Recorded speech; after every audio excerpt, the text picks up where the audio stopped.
Hey, what's up YouTube? I am here today to give you guys the final Bleach interview. And I just want to know, from Captain Visor Ace, with all this crazy stuff going on in this final arc, what is probably the thing that has stuck out to you the most so far in this arc? And as far as like Ichigo being a Quincy, like we all know that like there's a big likelihood of that happening since now that he can use Blood Vein. Like, what do you think the whole deal is with dealing with Misaki? How do you think Ishin and Misaki met up, the whole story involved with them, and you know why Ishin left Soul Society? Just give me your thoughts on that. Okay, well I know first thing first, a lot of people were very, pissed off and confused about the whole fact that Ichigo has Quincy powers and they're saying it didn't make sense. It made perfect sense to me. However, people were complaining about there was no foreshadowing within Ichigo having Quincy powers. This is the thing. When you get into a story, does the writer really have to foreshadow everything? Because if a writer foreshadows things too much, you start to guess and predict, and it gets to the point, if you get it right, then it starts to bring out, it just brings down the fun factor of the story, because who wants to really get into a story where all of your predictions are right? And everybody for years has been saying that Misaki is a Quincy, I bet Misaki is a Quincy. Now everybody's saying, yes, she is a Quincy. And as far as the foreshadowing, Young Money, he was saying, how come Ichigo just now, his Quincy powers are awakening? He says he's been hanging around Uryu for a long time. How come his spiritual pressure didn't affect Ichigo? But this is the thing. Juha clearly said, he explained how it happened. Kurge's spiritual pressure mixed in with Ichigo's, it went back inside him. And that's the thing. Standing next to Uryu versus having the reaction go deep down into your soul, that's night and day. Also, Young Money said that Uryu even said he's seen some of Genjo's spiritual spirit in his reaction on his shoulder, on Ichigo's shoulder. So my thing is, you still can't compare having ratio on your shoulder versus it being depth of your soul. So it makes sense to me. And I like the whole ordeal because it was just lying dormant. And yes, everyone was wondering when Ichigo was in his inner world, how come he didn't see any signs of his Quincy powers in his inner world? Well, it's simple, just like Juha said, it wasn't awakened. Just how Ichigo, he always had Shinigami powers, it just wasn't awakened. So it's plain and simple to me. As far as my thoughts, I love the pacing of the art. Just like me and Kyle and I was saying, we love how the fact that it's a fresh new feel of the whole thing, because everything was related to hollows. That's what me and him were saying. Now it's dealing with Quincy. So, that's one thing I do like about it. Now I'm currently in the story. The fighting is temporarily at a standstill, so now the story can move on. Now that the Vanderhoops have retreated back to Soul Society, well, I wouldn't even say retreat, they decided to go back, because they didn't get pushed away. Juha, he's playing a smart. He's like, okay, we couldn't get each one to come back. Also, the Squad Zero is coming here. So I do like that fact. So now my guess is for next week, it's all the rest of the Goldie 13. They're gonna, gather themselves, get together, have a talk. I think Mayuri is gonna take the floor, because Mayuri clearly said, once their Bunkais got taken, he clearly said, idiots, they should have waited until we analyzed the enemy. But obviously this is war. There was no time to analyze. So I think, Mayuri is gonna take the floor. They're all gonna talk and see what's gonna happen.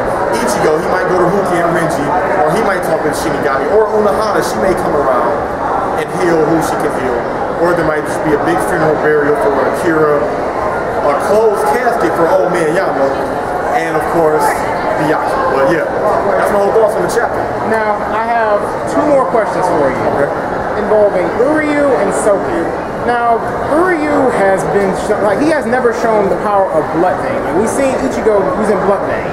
And Uryu being a Quincy that has been a Quincy his whole life, he's mastered these different Quincy techniques. Why do you think Uryu has never displayed Blood Vein? And if you think maybe it's just for, like, let's say, new technology or whatever, what do you think, like, Soken, why do you think he didn't want to take on the new ways of the Quincy? Do you think there was any specific reason why he didn't want to do that? Well, for the first part, I do believe that, yes, there is, the reason why he does not use Blue Vein, Uryu, is the fact that he was taught and born and raised up through the old ways of the Quincy. This blue vein and blue artery, those are new techniques, modern techniques of the Quincy. So with the whole thing about his grandfather, why he never wanted to use blue vein, I'm pretty sure it's kind of iffy. Some would say he never knew about it because it's a new way. Some would say he did know about it because he's so old and knowledgeable in the Quincy ways. But I guess he's just, I don't know if it's part of the Quincy pride, the new ways about it. But other than that, I think that's the main reason why he's stuck in his ways. Or he could do it, but he just chose, he just chose not to, So yeah, that's all I'm off with the question. As a seated officer, I really wondered this for the longest time. What is the name of your Zanpakuto? Will we ever find this out? That is a good question, Game on Cloud9. I actually have a lot of subscribers, fans, elites, followers who wanted to know this question. A few have asked me, and some actually, a lot do not know, but some do know. But my Zanpakuto name is, you ready, Lee's drum roll? Name is Musashi Hanwei. That is the name of my Zanpakuto. Element type, lightning, Bunkai, top secret. So,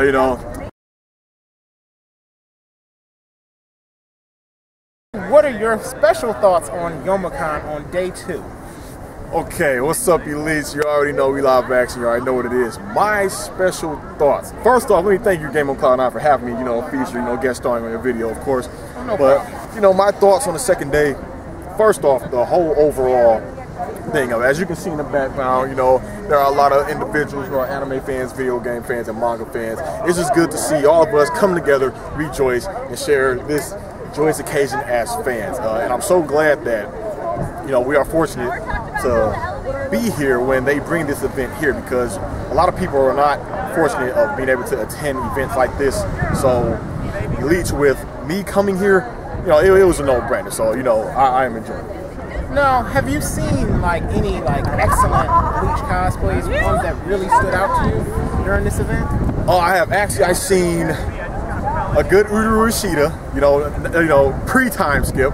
I've seen an Ikaku pre-time skip.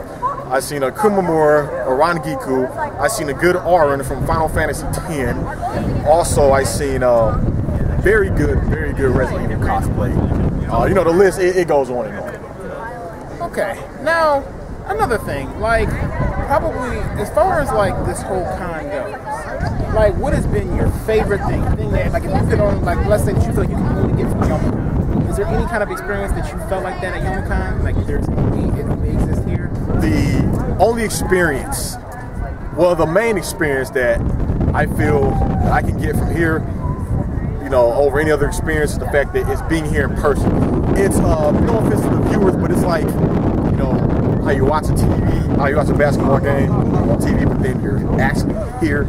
And, no offense to my subscribers, but, I talk to a lot of my subscribers over Xbox Live or Skype or Facebook, but, it's cool to talk to other people electronically who are fans of the same things you are. But when you come to a convention to meet others or other fellow YouTubers, it makes it, all the better. But my favorite part was I met these two lovely ladies, and I was sandwiched in between them. And you should have seen them, guys. Yeah. And for all my elites, you've probably seen this picture already. Upload on my Facebook fan page. But that was by far, my favorite moment of Youmacon. All right. Well, thank you very much.